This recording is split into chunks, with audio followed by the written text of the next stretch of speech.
Start.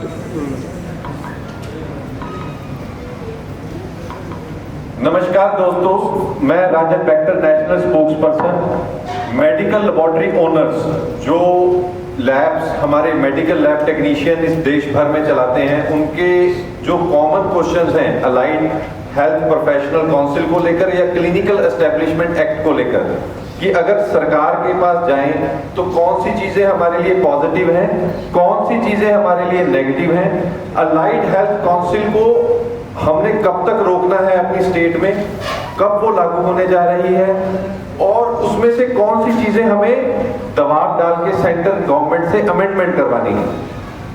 Last में जो court cases हैं, जो हमारी स्टेट एसोसिएशन हाई कोर्ट में लड़ रही हैं, वो वहां पे कौन सी दलीलें अपनी फेवर में दे सकती हैं, ये सारे कॉमन क्वेश्चन के लिए आज हमने सोचा कि आप तक अपनी बात पहुंचाएं और बदले में आप अपना फीडबैक हमारे पास भेजो ताकि हम इस लड़ाई को एक निर्णायक मोड़ पर लेके जा सकें। दोस्तों, क्लिनिकल एस्टेब्लिशमेंट एक्ट की पहले बात करेंगे। हमारे देश में लैब चलाने का प्रोटोकॉल क्या होगा, उसकी कितनी कैटेगरी होगी, इससे पहले कभी कोई कानून नहीं था देश आजाद होने के बाद तक। 2017 में केंद्र सरकार ने क्लिनिकल एस्टेब्लिशमेंट का सबसे पहला अपना ड्राफ्ट पेश किया लैब को लेकर, कि लैब में 3 कैटेगरी होंगी और कौन कौन सी कैटेगरी, कौन कौन सी डिग्री जो है, कौन कौन सी कैटेगरी चलाएगी। तो उसका उन्होंने सुजेशन और ऑब्जेक्शन हमसे मंगवाया, पूरे देश भर से जितनी भी स्टेट एसोसिएशन थी। आपको याद होगा कि हमने उसमें से अपना सुजेशन ऑब्जेक्शन जमा करवाया।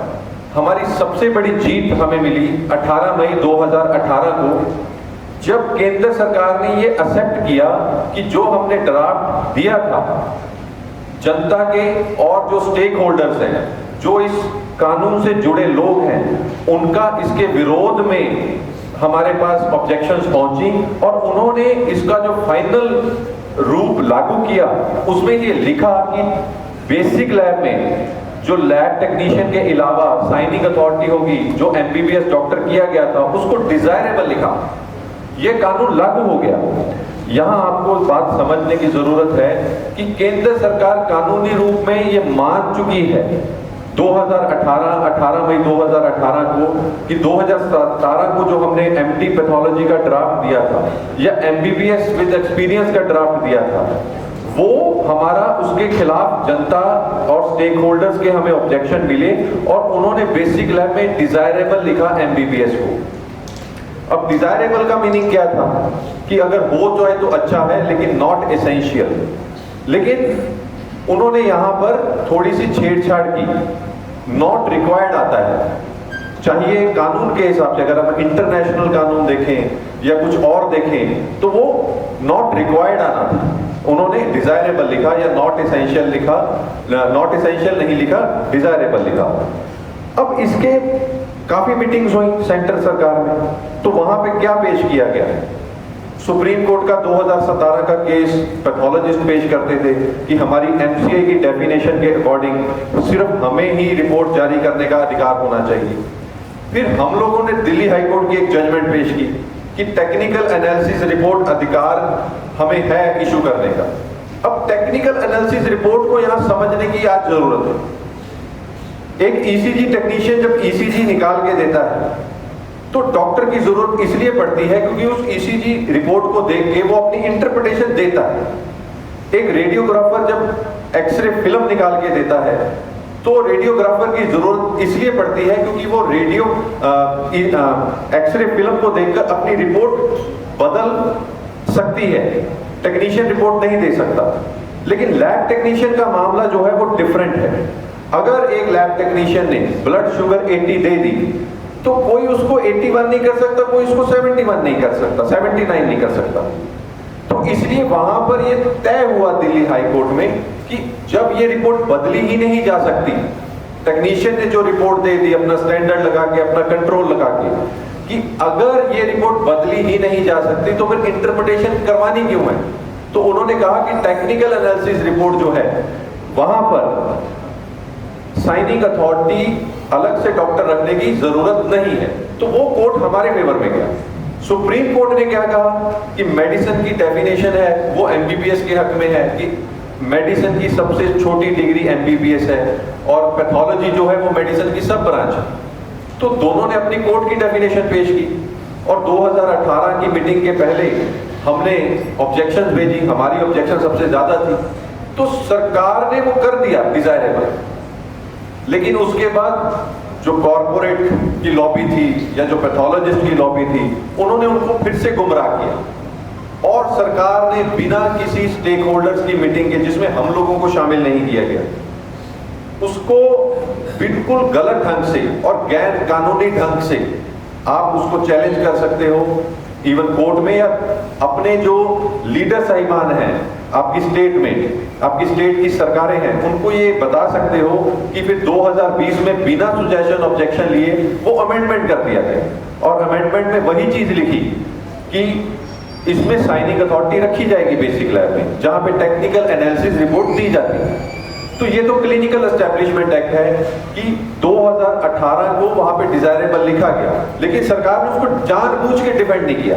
पहले कुछ अफसरों ने उसको ठीक बना दिया डिजायरेबल लिख के, लेकिन उसको क्लैरिफाई जब करने की बात आई, क्योंकि जयपुर हाईकोर्ट का एक आपको केस बताऊंगा, जयपुर हाईकोर्ट के जज ने यहाँ ये पूछा कि अगर डॉक्टर नहीं है तो कौन साइन करेगा, तो वहां पे उन्होंने ये जवाब देना था कि यहाँ पे डीएमएलटी साइन करेगा, क्योंकि जिसने टेस्ट किया है वही साइन करेगा, क्योंकि उसको इंटरप्रेट कराने की जरूरत नहीं है किसी और से टेक्निकल एनालिसिस रिपोर्ट को, जो दिल्ली हाईकोर्ट ने हमारे फेवर में दिया। अब ये तो हमारे साथ हुआ क्लिनिकल एस्टेब्लिशमेंट एक्ट में। तो हम ये चाहते हैं कि स्टेट की सरकारों को अब ज्यादा से ज्यादा ये बताएं कि 18 का जो एक्ट है वो सरकार, केंद्र सरकार ने एक्सेप्ट किया कि हमारे जो स्टेक होल्डर्स हैं, जो जनता है, उन्होंने बेसिक लैब में जो एमबीबीएस है उसके खिलाफ जनादेश दिया और उन्होंने उसको डिजायरेबल लिखा।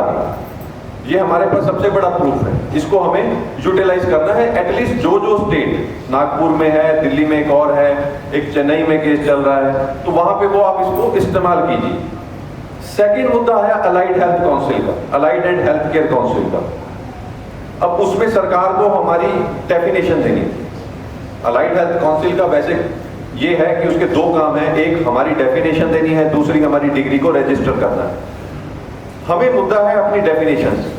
डेफिनेशन कहां से ली जाती है? डेफिनेशन इंटरनेशनल लेबर ऑर्गेनाइजेशन से लेनी होती है। कोई भी देश की सरकार जब कोई काउंसिल, किसी प्रोफेशनल की काउंसिल बनाती है, तो इंटरनेशनल लेबर ऑर्गेनाइजेशन है, वहां से उसकी डेफिनेशन उठानी पड़ती है। इंटरनेशनल लेबर ऑर्गेनाइजेशन के अंडर भी जो डेफिनेशन का डिपार्टमेंट है, वो उसको हम ISCO कोड बोलते हैं, international standard for classification of occupations.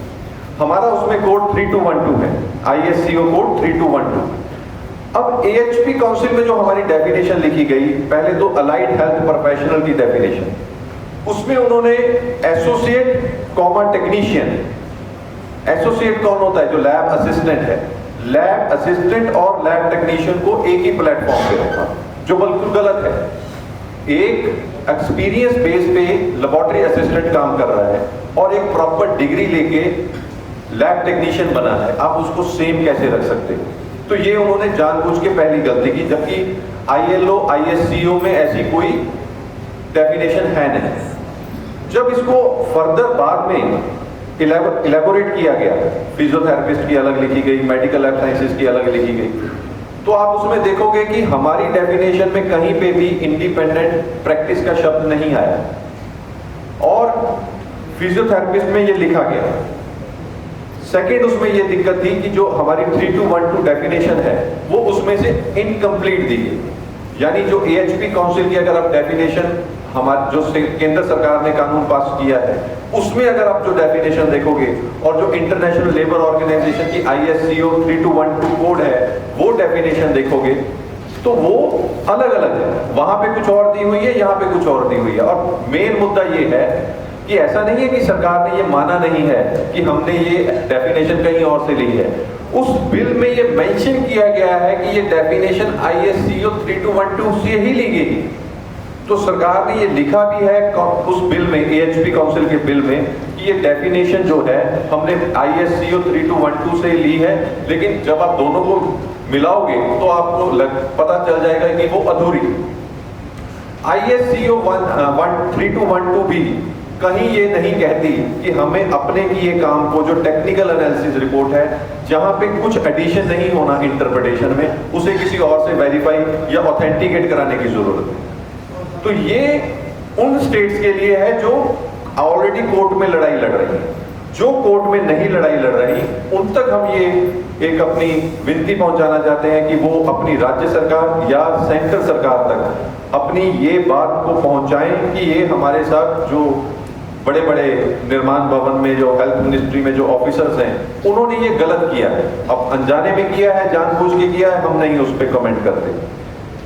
अंत में जो आपसे बात हम करना चाहते हैं कि AHP काउंसिल में जो सबसे अहम मुद्दा है, CEA का मुद्दा, तो स्टेट की सरकार के पास पावर है, health is a state subject, कि वो कब लागू करे, ना लागू करे, जब लागू करे तो उसको अमेंड करके लागू करे या अपना खुद का बनाए।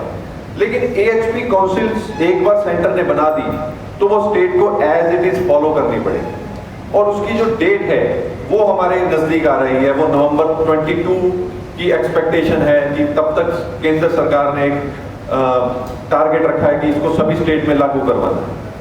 तो आपके पास 2-3 महीने, आपको ज्यादा से ज्यादा अपनी स्टेट की सरकार के पास इसका विरोध दर्ज करवाना होगा और कोशिश कीजिए कि आप सेंटर में भी अपनी स्टेट एसोसिएशन को लेकर पहुंचे, अपने किसी राजनीतिक नुमाइंदे को लेकर पहुंचे जो वहां पे इसका विरोध दर्ज करवाए।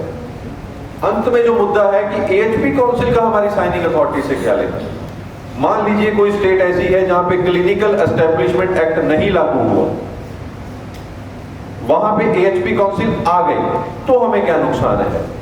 साथ ही साथ जो आपके विरोधी हैं, जो पैथोलॉजिस्ट एसोसिएशन है, वो कोर्ट में जाएगी और वो आपकी डेफिनेशन उठा के दिखाएगी कि एसोसिएट और टेक्नीशियन एक ही डेफिनेशन है और कहीं पे भी इनको इंडिपेंडेंट साइनिंग अथॉरिटी नहीं है। वहां पे लिखा है कि ये लोग सिर्फ परफॉर्म करेंगे और ऑपरेट करेंगे। हमारी डेफिनेशन में परफॉर्म और ऑपरेट जैसे शब्दों का इस्तेमाल है। तो फिर हमारी स्टेट में, हमारी स्टेट के हाई कोर्ट में हमारे खिलाफ जजमेंट आ जाएगी। तो उससे पहले आपको एक्ट करना होगा, अपनी स्टेट सरकार के पास भी और सेंटर सरकार के पास भी। इन सब चीजों को हमें एक यूनाइट होकर एक जैसी स्ट्रेटेजी से इसको आगे बढ़ाना होगा। अगर आपके पास कोई सुझाव है कि इसमें हम कुछ एडिशन कर सकते हैं, तो आप हमारे पास जल्द से जल्द भेजे जा सकते हैं। आपका बहुत बहुत धन्यवाद। Thank you.